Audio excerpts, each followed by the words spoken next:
A Siena poll out today has the race for Congress in the 21st District, which now stretches into Warren, Washington, Saratoga, and Fulton Counties, a dead heat between Bill Owens and Matt Doheny.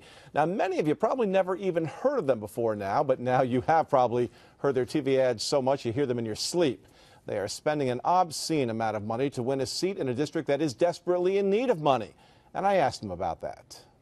Money is being spent at a dizzying pace in the new 21st Congressional District. Bill Owens and his Washington friends are spreading lies about Matt Doheny. Saying Bill Owens wants to raise taxes on small businesses is as fake as this guy. Here are some of the campaign cash numbers as of the last filing. In the coffers of Democratic Congressman Bill Owens, $1.7 million.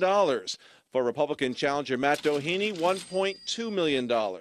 Do you ever think, with all that money that's being spent, the millions being spent in the campaigns, what good that money could do in the district if it didn't go on television but instead went right to the people? You know, this is one of those toss-up districts around the country where it's going to change and determine the fate of who's going to control the House of Representatives and who's going to lead our country as we go forward. So, like, I just think that the resources being thrown at this race are really an indication of not only how close it is, but how important it is to our pocketbooks, the people, the small business people right here in the Capital District. It's an ungodly amount of money being spent in a district that has a lot of needs. Do you ever think, boy, this money could be better spent? Absolutely, which is why I am in favor of public funding of campaigns, so that in fact each of us would have a set amount of dollars to spend, and we'd be in a position where you wouldn't have all that outside money coming in. And there is outside money, lots of it.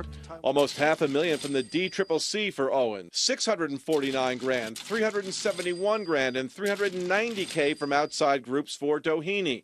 And more keeps coming in that hasn't had to be reported yet. Bill Owens, breaking House rules, embarrassing us. And Matt Doheny worked for a company that used the Cayman Islands to avoid paying taxes. While all this money is being spent to plaster the airwaves with commercial after commercial, most of them attack ads, people in the district are struggling. While Owens and Doheny spend millions, the Greater Glens Falls Salvation Army lost most of its food pantry money, cut from $13,000 down to just $2,000.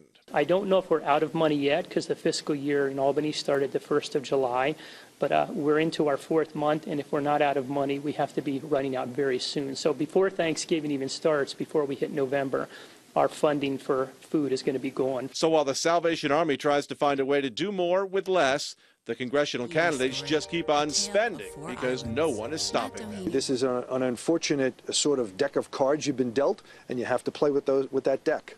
If you want to win. That's right. That's why it's so important, because there's people from, all over the national parties as well as, our own campaigns, because people know that these decisions actually do matter. Those resources are important in terms of the policies on the ground.